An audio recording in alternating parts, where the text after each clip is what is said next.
అస్సలాముఅలైకుమ్ to all my viewers. Welcome back to Rizzu's kitchen. ఈరోజు మీరు చూస్తున్నారు ఎగ్ కర్రీ. ఈ స్టైల్లో అయితే మీరు ఎప్పుడు చూసిండ్రండి. ఎలా చేద్దామో చూద్దాం. ఫస్ట్గా ఒక ప్యాన్ తీసుకొని అందులో 2 టేబుల్ స్పూన్స్ ఆయిల్ తీసుకోండి. ఆయిల్ కొంచెం హీట్ అయిన తర్వాత పచ్చిమిర్చి, ఉల్లిపాయలు వేసి బాగా మగ్గించండి. ఉల్లిపాయలు పచ్చి వాసన పోయేంత వరకు బాగా మగ్గించండి.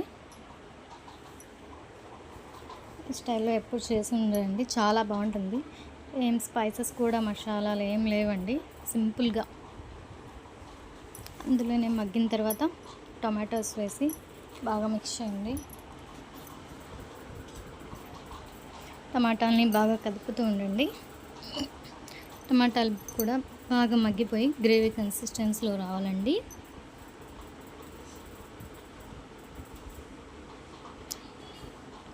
టూ మినిట్స్కి ఒకసారి ఇలా కలుపుకుంటూ ఉండండి.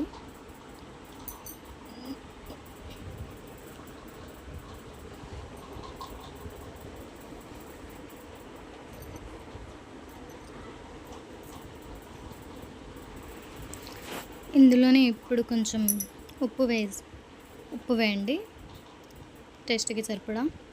కారం కూడా మీరు ఎంత తినగలిగితే అంత కారం వేసి బాగా మిక్స్ చేయండి. టమాటా గ్రేవీ ఈ కన్సిస్టెన్సీలో ఉండాలండి. అందులోనే కొంచెం పసుపు కూడా వేసి బాగా కలపండి.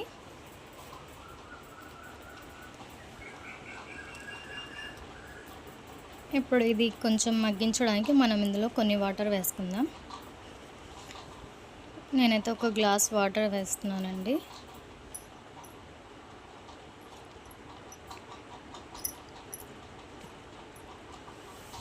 వాటర్ వేసి ఒకసారి మళ్ళీ బాగా కలపండి. మొత్తం కలిపి మూత వేసేసి ఒక 5 మినిట్స్ మగ్గించండి. ఒకసారి మధ్యలో తీస్తూ ఒకసారి కలుపుతూ ఉండండి.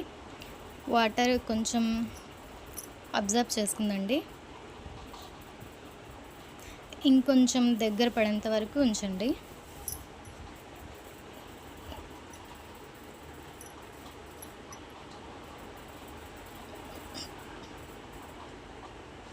ఈ కన్సిస్టెన్సీ ఉండేలాగా చూసుకోండి. ఇప్పుడు ఇందులో ఎగ్స్ బ్రేక్ చేసి వేద్దామండి. నేనైతే 3 ఎగ్స్ యూజ్ చేస్తున్నాను అండి. ఎగ్ బ్రేక్ చేసిన తర్వాత అస్సలు దాన్నైతే కలపవద్దు, అస్సలు కలపకండి. ఎందుకంటే టేస్ట్ వచ్చేదే దీనివల్ల అండి. ఎగ్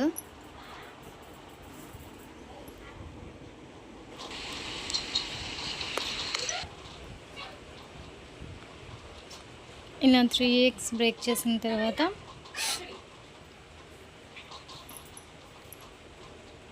మూత పెట్టి అలానే ఉంచేయండి. ఏం కదపొద్దు, కర్రీ కూడా ఏం కలపకండి. ఆ ఎల్లో కలర్స్ మాత్రం కొంచెం లైట్గా కలపండి, ఎందుకంటే అలానే ఉంటే బాగుండదు కాబట్టి కొంచెం కలపండి.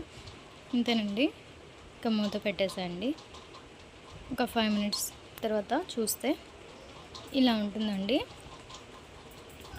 ఇంకొంచెం వాటర్ ఉందండి, అది కూడా అబ్జర్వ్ చేసుకునేంత వరకు ఉడికించండి. ఈ స్ట్రక్చర్ ఉండాలండి.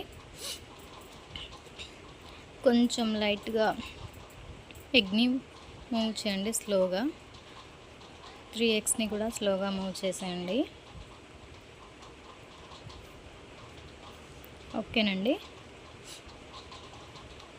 అంతే. సో సింపుల్గా చాలా బాగుంటుందండి టేస్ట్ అయితే.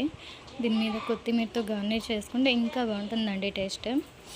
సో ఫైనల్గా ఆయిల్ పైకి తేలేంత వరకు ఉంచండి. ఫైనల్ లుక్ ఇదండి. గ్యాస్ ఆఫ్ చేసి సర్వ్ చేసుకుంటే చాలా టేస్టీగా ఉంటుందండి. ఒక్కసారి తప్పకుండా ట్రై చేయండి. మీరైతే నా ఛానల్ని సబ్స్క్రైబ్ చేయడం మర్చిపోకండి. ప్లీజ్ నా ఛానల్ సబ్స్క్రైబ్ చేసి నన్ను సపోర్ట్ చేస్తుండండి. ఇంకా నా వీడియో నచ్చితే లైక్ చేయండి friends. Thank you so much.